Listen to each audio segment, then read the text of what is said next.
एक ऐसा समुद्र जिसे पार करना देवताओं के लिए भी नामुमकिन था, उसे हनुमान जी ने कैसे पार किया? और रास्ते में आए सोने के पहाड़, 100 योजन के मुख वाली सुरसा, परछाई पकड़ने वाली राक्षसी का क्या हुआ? चलिए जानते हैं सुंदरकांड का सबसे चमत्कारी प्रसंग के बारे में। 800 मील चौड़े विशाल समुद्र को देखकर पूरी वानर सेना हार मान चुकी थी। तब तक अकेले वीर ने उस समुद्र को एक छलांग में पार किया था। आज हम जानेंगे पवन पुत्र हनुमान जी की उसी असंभव यात्रा और रोमांचक कहानी के बारे में। आप लोग प्लीज वीडियो को लाइक शेयर कीजिएगा और वीडियो में पूरा बने रहिएगा।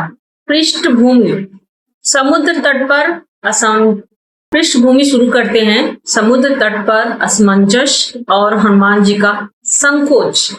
सीता जी के हरण के बाद प्रभु श्री राम की आज्ञा से सुग्रीव ने चारों दिशाओं में वानर सेना को भेजा था। अंगद थे, जामवंत और हनुमान जी के नेतृत्व में दक्षिण दिशा की ओर गई वानर सेना जब विशाल हिंद महासागर के तट पर पहुंची तो उस सबके हौसले जो पस्त होने लगे थे।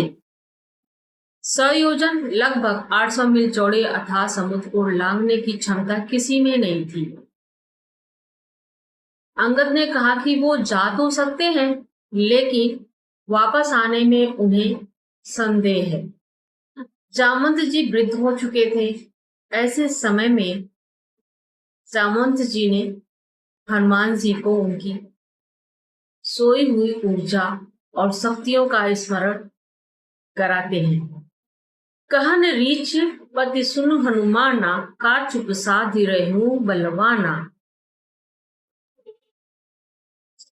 जामवंत जी के वचनों को सुनते ही हनुमान जी का जो शरीर पर्वत के समान विशाल होने लगा। उनका संकोच समाप्त हो चुका था और वे समुद्र लांघने के लिए पूरी तरह तैयार हो गए थे। दूसरा है महेंद्र पर्वत से ऐतिहासिक छलांग।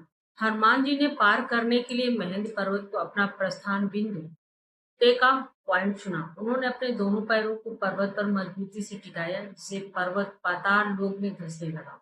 उन्होंने प्रभु श्री राम का स्मरण किया, अपने दोनों हाथ जोड़े, एक भयानक गर्जना के साथ आकाश मार्ग की ओर उड़ान भरी।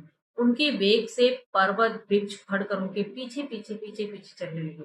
समुद्र की जो लहरें थी उनके वेग से आकाश को छूने लगी। तीसरा है समुद्र मार्ग की बाधाएं। भक्ति, धैर्य और बुद्धि की परीक्षा इसी समय हनुमान जी देते हैं।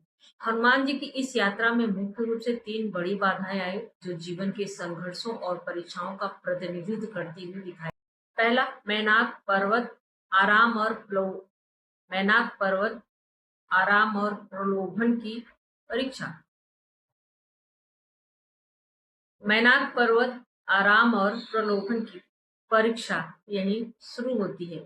जब समुद्रदेव ने देखा कि राम काज के लिए हनुमान जी जा रहे हैं, तो उन्होंने जल के भीतर छिपे मैनाक पर्वत से ऊपर उठकर हनुमान जी को विश्राम देने के लिए अनुरोध किया। मैनाक पर्वत सोने का था और उसने हनुमान जी से प्रार्थना की कि वो कुछ देर उनकी चोटियों पर बैठकर विश्राम कर ले। हनुमान जी की प्रतिक्रिया। हनुमान जी ने मैनाक को केवल हाथ से छू कर प्रणाम किया और आदर पूर्वक कहा कि जब तक प्रभु श्री राम का कार्य पूरा नहीं हो जाता, उनके जीवन में विश्राम के लिए कोई स्थान है ही नहीं। यह उनकी कर्तव्य निष्ठा को दर्शाता है। दूसरा है सुरसा, बुद्धि और चातुर्य की परीक्षा। हनुमान जी ने यहाँ पे बहुत अच्छे तरीके से दिया है। देवताओं ने हनुमान जी के बल और बुद्धि की परीक्षा लेने के लिए सर्पों की माता सुरसा को भेजा। सुरसा ने हनुमान जी का मार्ग रोक लिया और उन्हें खाने की हट करने लगी।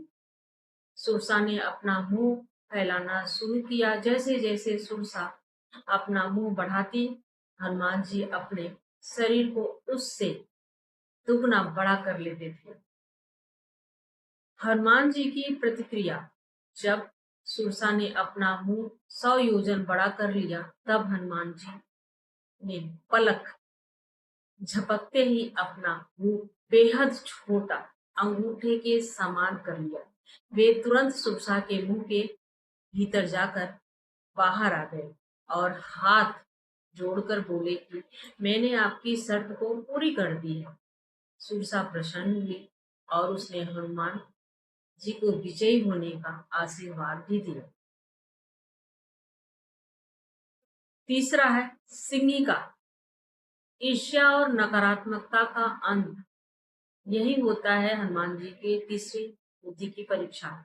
समुद्र में एक सिंहिका नाम की एक राक्षसी रहती थी, जो आकाश में उड़ते हुए जीवों की परछाई पकड़कर उन्हें पानी में खींच लेती थी और खा जाती थी। उसने हनुमान जी की परछाई पकड़ ली, जिससे हनुमान जी की गति धीमी होने लगी। इससे हनुमान जी की गति धीमी हो गई। हनुमान जी की हनुमान जी की प्रतिक्रिया। हनुमान जी तुरंत समझ गए कि ये कोई मायावी शक्ति नहीं है। हनुमान जी तुरंत समझ गए कि ये मायावी शक्ति है। उन्हें पलक झपकते ही सिंहिका के भीतर प्रवेश किया और उसके अंगों को फाड़कर उसका वध कर दिया। यह दर्शाता है कि मार्ग में आने वाली दुष्ट प्रवृत्तियों का दमन तुरंत करना चाहिए। इसी से हमें प्रेरणा मिलती है कि अपने दुश्मनों को कभी भी नहीं छोड़ना चाहिए। उनका दमन उसी वक्त जो व्यक्ति करेगा वो जीवन में सफल रहेगा, क्योंकि दुश्मन जो होता है हमेशा पीठ पर वार करता है।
पांचवा है अशोक वाटिका में माता सीता के दर्शन। हनुमान जी सूक्ष्म रूप धारण करके अशोक वाटिका पहुंचे।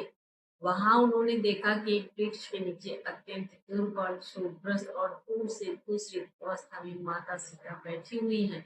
वे लगातार राम राम का जाप कर रही थी। उसी समय रावण वहां आया और उसने सीता जी को डराने धमकाने का प्रयास किया, लेकिन माता सीता ने तिनके की ओट लेकर रावण को तुच्छ घोषित कर दिया। रावण के जाने के बाद जब सीता जी अत्यंत दुखी होकर अपने प्राण त्यागने का विचार कर रही थी, तब हनुमान जी ने वृक्ष के पत्ते के पीछे से प्रभु श्री राम जी की दी हुई मुद्रिका अंगूठी को नीचे गिरा दिया।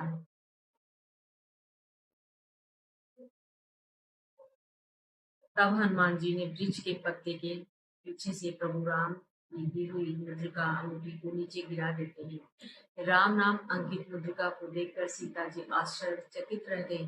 तभी हनुमान जी मधुर वचनों में श्री राम की महिमा का गान करते हुए वृक्ष से नीचे उतर आते हैं। उन्होंने माता सीता को अपना परिचय दिया। रामदूत में मातु जानकी सत्य शपथ करुणा निधान की। शुरुआत में सीता जी को संदेह हुआ कि कहीं यह रावण का कोई मायावी रूप तो नहीं है, परंतु हनुमान जी की अगाध भक्ति और विनम्रता देखकर उनका संदेह दूर हो गया। हनुमान जी ने अपना विशाल पर्वताकार रूप को दिखाकर सीता जी को विश्वास दिलाया कि वानर सेना रावण का संहार करने में पूरी तरह सक्षम है। छठवां है इस प्रसंग का आध्यात्मिक और व्यवहारिक महत्व। हनुमान जी द्वारा समुद्र पार करने की यह गाथा केवल एक पौराणिक कथा नहीं है, बल्कि यह मानव जीवन के लिए एक मार्गदर्शिका भी है। संकल्प की शक्ति। जब उद्देश्य नेक हो, मन में प्रभु के प्रति विश्वास हो, तो समुद्र जैसी विशाल बाधाएं भी मैदान पर्वत की तरह मित्र या छोटे पत्थरों जैसी बन जाती है। समय पर बल और बुद्धि का प्रयोग। सुरसा के सामने हनुमान जी का पहले बड़ा होना और फिर तुरंत छोटा बन जाना यह सिखाता है कि जीवन में कब अपने स्वाभिमान बल को दिखाना है और कब विनम्रता बुद्धि से काम लेना है। थकावट को अस्वीकार करना। राम काज किन्हे बिना मोहि कहाँ विश्राम। यह पंक्ति आज के कारपोरेटेड और व्यक्तिगत जीवन में लक्ष्य प्राप्ति के लिए सबसे बड़ी प्रेरणा है। जब तक लक्ष्य हासिल न हो, तब तक आराम को हराम कर देना चाहिए। समर्पण ही शक्ति है। हनुमान जी ने स्वयं को कर्ता नहीं मानते थे, वे मानते थे कि वे तो केवल श्री राम की शक्ति के माध्यम है। इसी समर्पण ने उन्हें समुद्र लांघने की असीम ऊर्जा दी। निष्कर्ष। पवन पुत्र हनुमान जी द्वारा किया गया अद्भुत और साहसिक कार्य इतिहास में स्वर्ण अक्षरों में दर्ज।